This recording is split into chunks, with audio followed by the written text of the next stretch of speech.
Assalamualaikum warahmatullahi wabarakatuh. Kembali lagi bersama kami dengan Bekuci, dengan gua Rian Teguh Prayoga. Di episode kali ini kita mendatangi seseorang yang piawai dalam retorika, yang multi talenta, multiplayer, dan multi lah segalanya.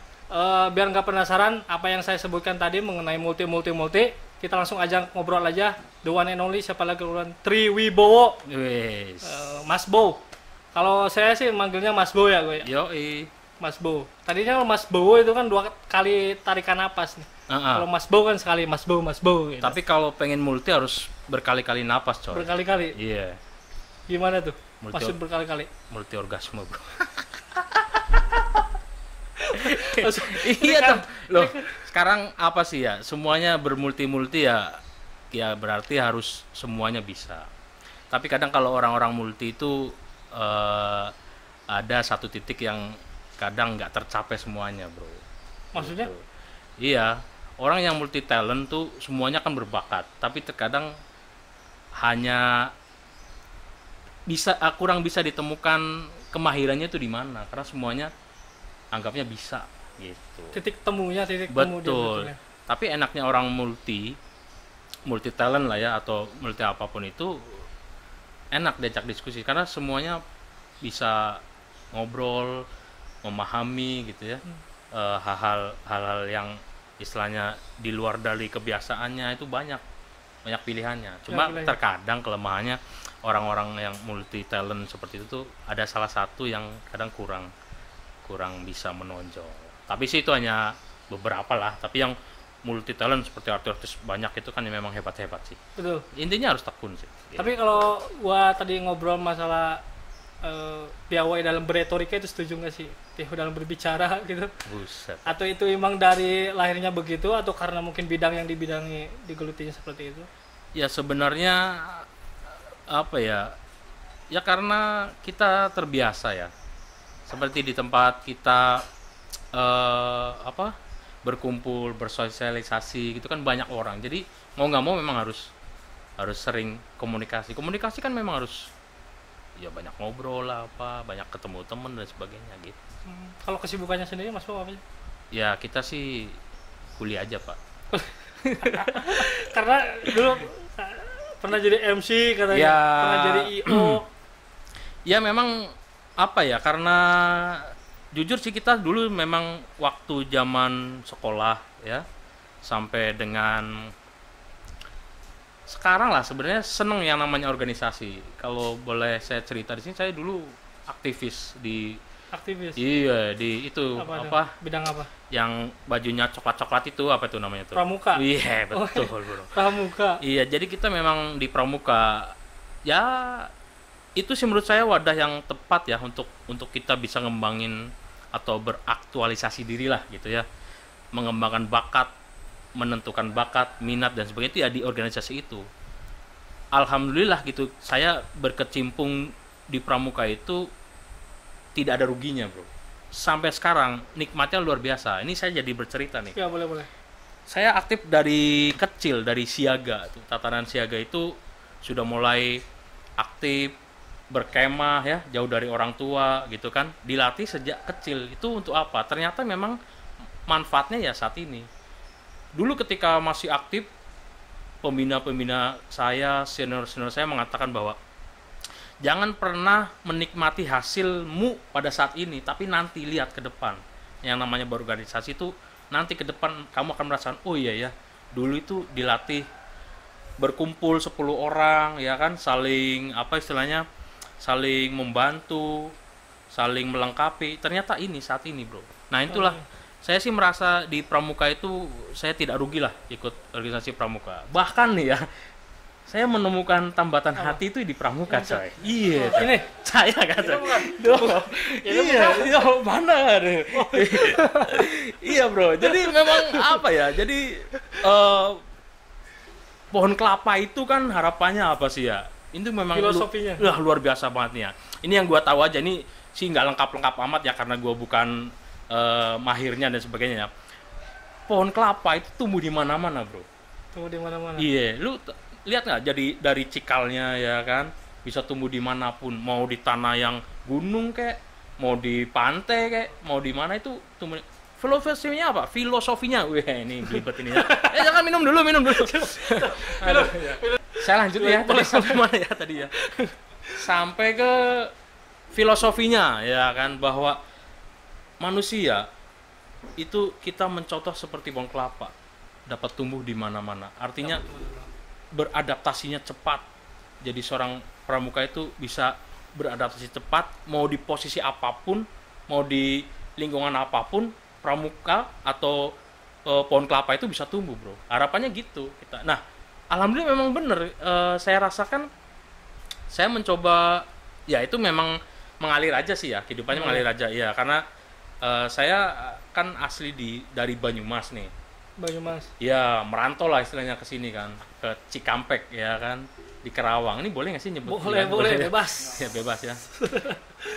Jadi memang itu yang saya rasakan, mudah beradaptasi, mudah bergaul, menyesuaikan itu gampang banget. Nah itu mungkin salah satu manfaat di organisasi itu ya. Dan memang filosofi pohon kelapa itu atau tunas kelapa itu ya memang itu benar-benar ngena lah. Yang dipakai lambang Daram ini bukan sih yang pramuka itu? Iya, yang lambang kelapa. Iya, itu. Iya, tunas kelapa itu. Nanti dicari aja deh di itulah.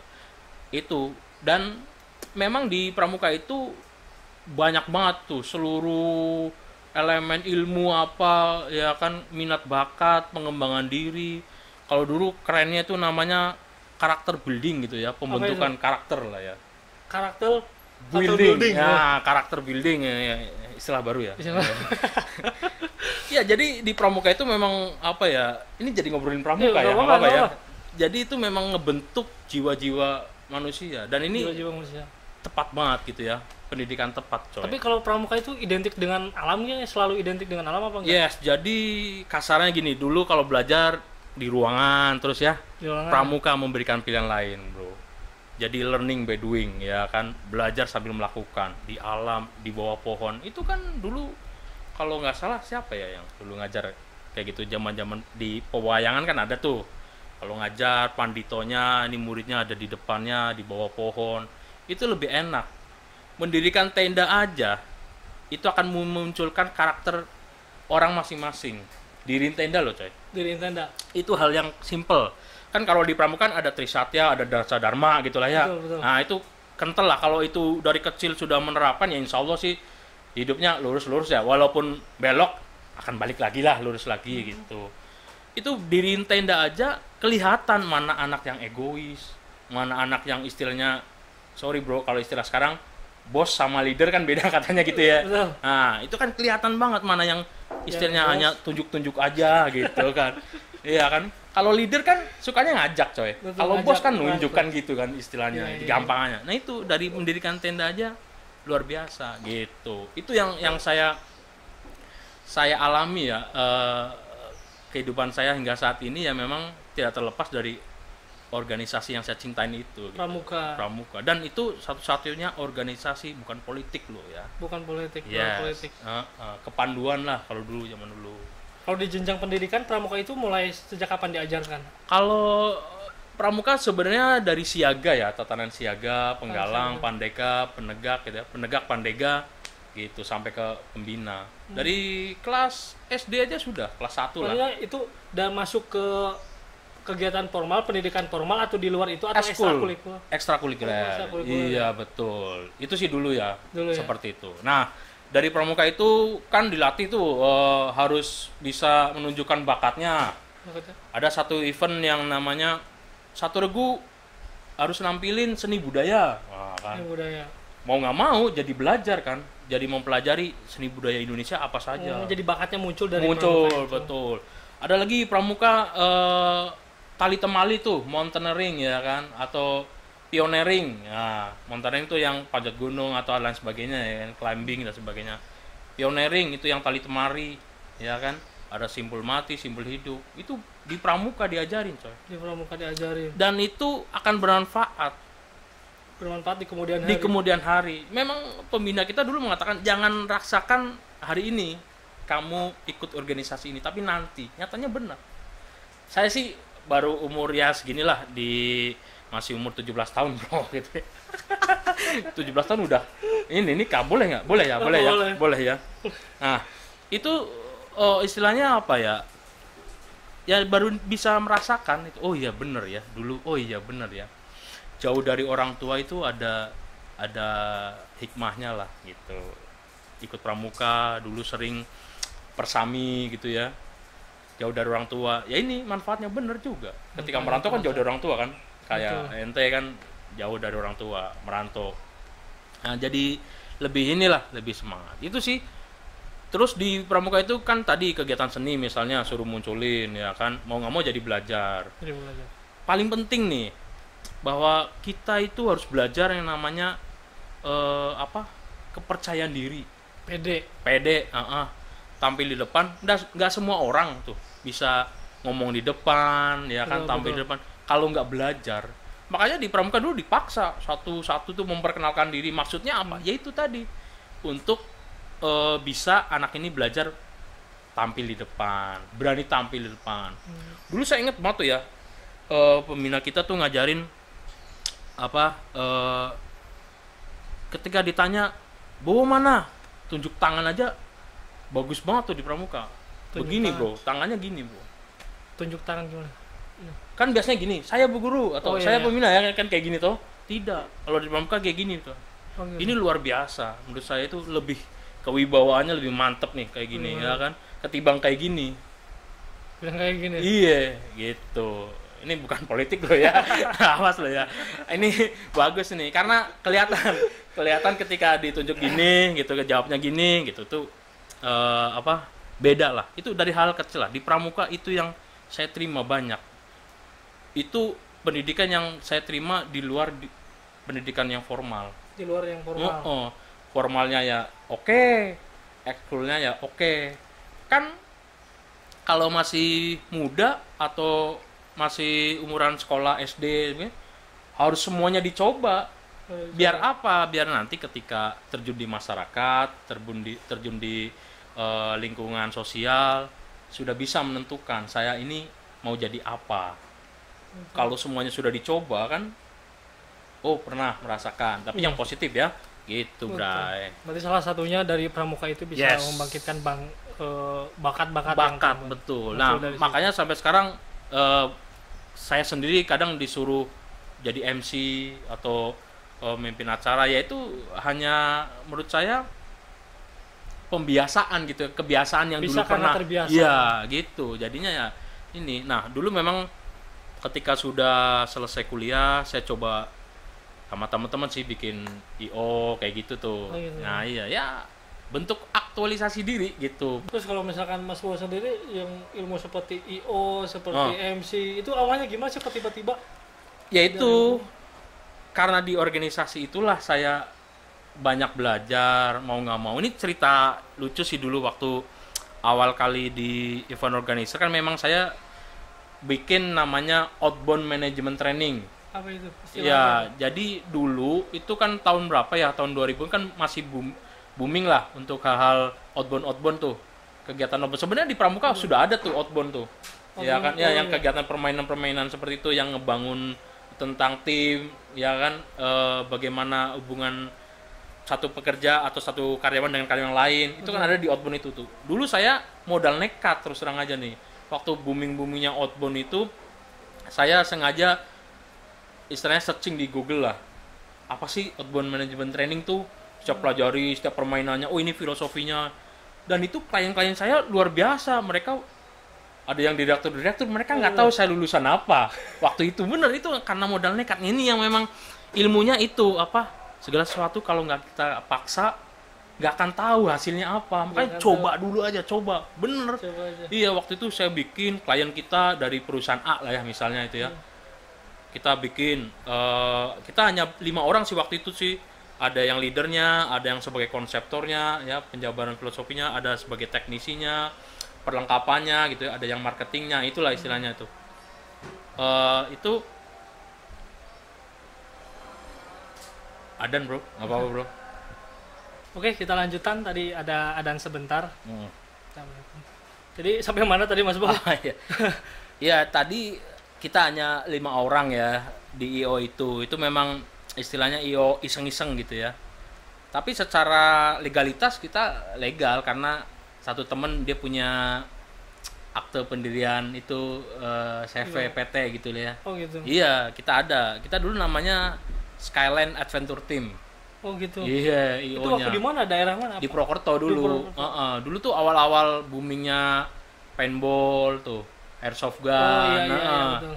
Outbound itu salah satunya. Nah, kita memang nekat. Dulu klien kita juga luar biasa.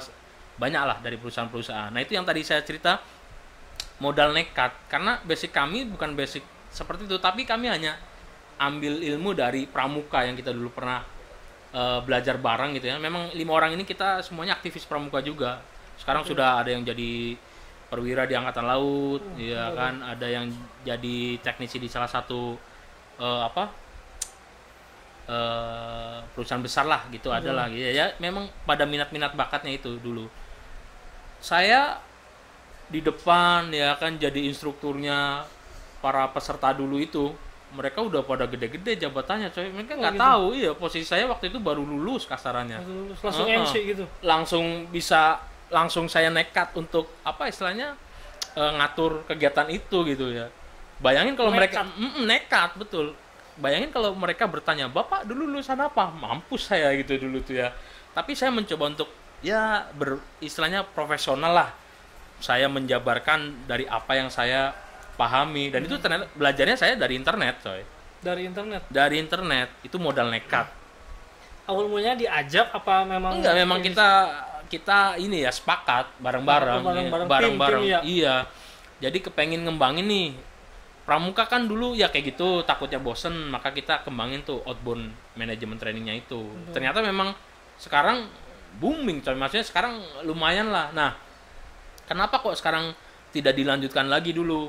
Dulu kan memang istilahnya ada pemikiran, wah, babat alas memang berat, coy. Iya kan? Artinya belum menghasilkan pundi-pundi yang mumpuni waktu itu. Ya hanya sekedarnya untuk kita dapat uang, iya, karena kita dibayar kan. Kita ngajuin proposal setiap perusahaan. Kita dulu bikin proposal, saya presentasi sama tim, presentasi di depan. Ya seperti ya gitulah istilahnya ya. Tapi memang benar kami bertanggung jawab lah terhadap apa yang kita sampaikan kan. Kan modal penting itu kan, tanggung jawab orang yang dipegang kan omongannya. Saya mencoba presentasi apa sampai oke, ya kita siapin program acaranya dari A sampai Z. Itu yang saya belajar, dapat honor. Ya honor dibagi seikhlasnya ya kan. Selebihnya yang paling besarnya untuk pembayaran alat-alat. Kan kita dulu punya ada tenda, ada tali temali gitu dan sebagainya. Itu kalau menurut Mas Bo ini itu masuk ke hobi Mas Bo apa? Sebenarnya itu salah satu inilah ya istilahnya keluar dari zona itu dengan konsep konsep outdoor gitu ya, dengan yang berbeda. Kalau dulu istilahnya sering pakai baju coklat gitu ya, coklat muda, coklat tua. Betul. Sekarang ganti nih, pakai celana pendek, lebih bebas gitu, lebih adventure gitu maksudnya gitu ya. Ternyata ya bener gitu, udah jalan gitu ya.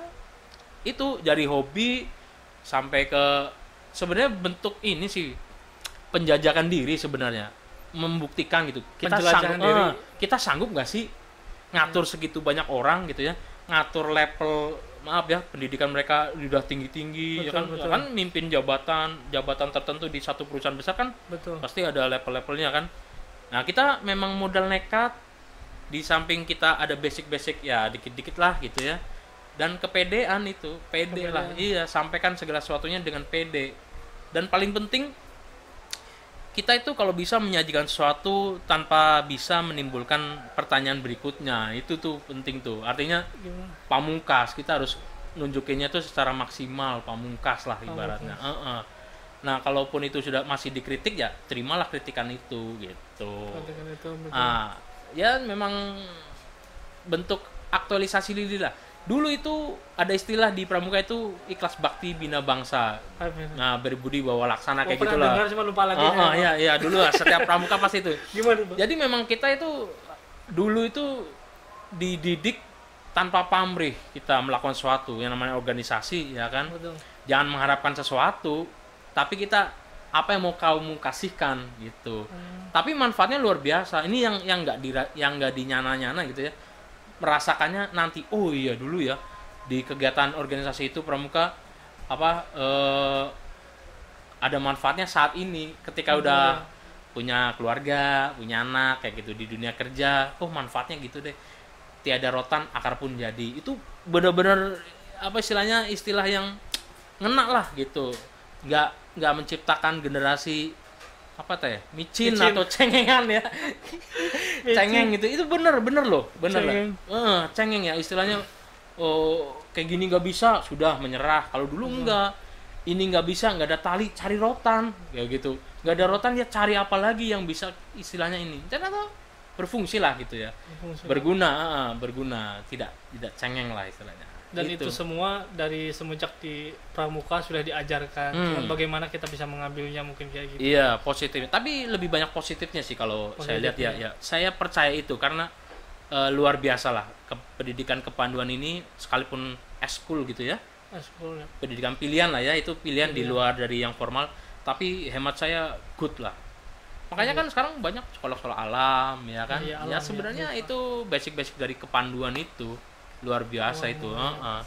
Iya. Tapi kalau misalnya yang dulu yang pernah dilakuin atau mungkin yang Mas Bo bilang hobi, dulu pramuka atau personal IO, MC, terus sekarang tidak melakukan hal itu lagi. Nih, Apa sih bagaimana saya tuh rasanya? dulu penari loh. Penari apa? Percaya nggak? Ular. Saya nggak. Penari apa tuh? Saya tuh penari Jawa dulu. Di mana? Di waktu masih sekolah, masih SMA, laku sekolah. dulu sampai ke Jakarta, pernah diundang ingat banget dulu tuh di Halim, di gedung Halim. Ini banyak Perdana banget Kusuma. kesukaannya dari pramuka, penari, MC. Itulah makanya Diborong semua ya? segala hal saya coba benar. Nanti adalah beberapa dokumentasi lah, pernah jadi penari dan badannya nggak segembul sekarang. Gitu ya.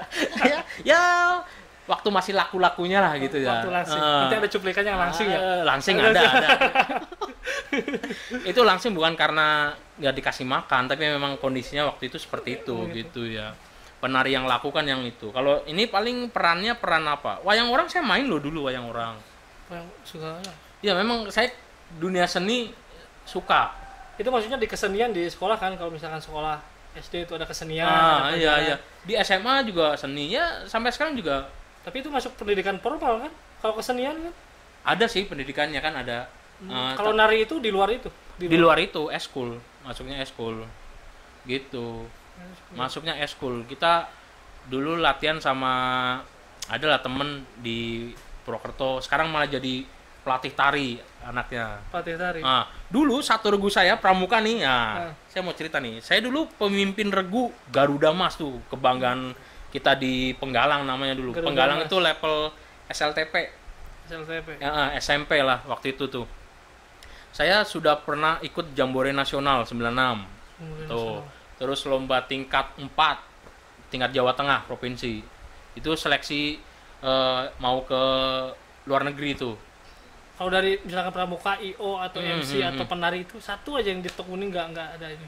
Atau emang ada keterbatasan apa dulu gitu? Ya memang sih apa ya. Saya sebenarnya di dunia seni itu seneng. Mulai dari melukis.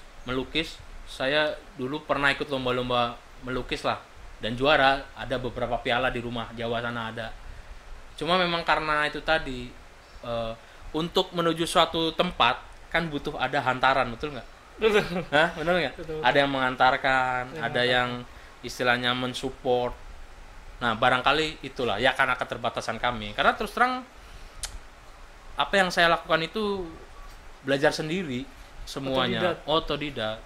Ini Mas Bo, buat closing statement, apa sih saran-saran buat teman-teman untuk pengembangan diri mengenai skill-skill kita supaya maksimal sesuai dengan hobi gitu, masalah istilah yang tadi hobi yang dibayar itu. Iya. Bagaimana sih saran-sarannya?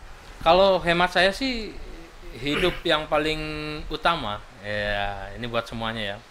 Hidup yang paling utama adalah jalani apa yang sedang dihadapi. Itu pokok penting menurut saya. Karena tidak usah kita berpikir terlalu jauh lah, tapi pikir apa yang sedang dihadapin. Ketika itu dihadapin kita maksimal menyajikannya dan sebagainya, ya insya Allah itu yang terbaik. Itu sih. Kemudian tidak lupa nih, paling penting semua hal harus dicoba, yang positif tentunya ya, karena segala sesuatu tidak ada ruginya kalau kita akan coba semuanya ya, semua hal, semua lini, semua aspek ilmu kita coba semuanya, pasti bermanfaat lah. Bukan buat diri sendiri, barangkali buat orang lain gitu. Bukan buat kita, tapi barangkali buat anak cucu kita, kan itu. Oh dulu papahnya kayak gini, oh itu dulu mbahnya seperti ini. Karena ingat, keturunan itu pasti akan memunculkan siapa dulu mbahnya atau siapa dulu nenek moyangnya. Itu sih bre. Betul. Jangan pernah tidak mencoba, semua yang dicoba, tapi yang positif ya. Gitu. Tepuk tangan dong bro. Ada. Oke teman-teman, mungkin kita sudahi saja. Oke. Terima kasih kepada Mas Bowo sudah menyempatkan waktu untuk ngobrol-ngobrol bareng Bekuci. Terima kasih kepada semuanya yang telah menonton, teman-teman di rumah. Intinya sih banyak hal-hal yang kita ambil untuk dipetik dari pelajaran yang hasil obrolan dari ini, untuk kita terapkan di lapangan. Bagaimana kita bisa mengelola, mengembangkan dan skill kita, apa yang kita punya. Jangan merasa bisa tapi harus bisa merasa, jangan merasa pintar tapi harus pintar merasa, jangan merasa bersih tapi harus bersih merasa, jangan merasa benar tapi harus benar merasa, karena rasa tidak bisa diwakili oleh kata. Setiap kata yang ingin mewakili rasa, dia pasti berdusta. Salam kreatif. Wassalamualaikum warahmatullahi wabarakatuh. Waalaikumsalam.